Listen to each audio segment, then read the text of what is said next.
Hola,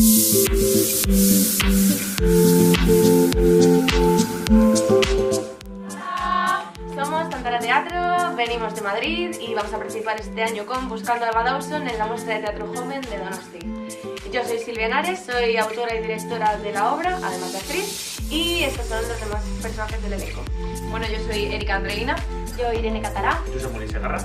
Y Óscar de la Blanca.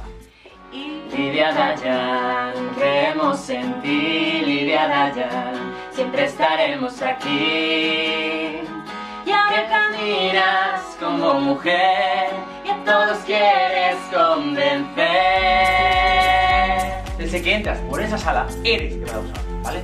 El objetivo es que seas Eva Dawson. una actriz que se enfrenta a su primer papel protagonista en una obra de teatro de un autor de moda que ha tenido muy buenas críticas.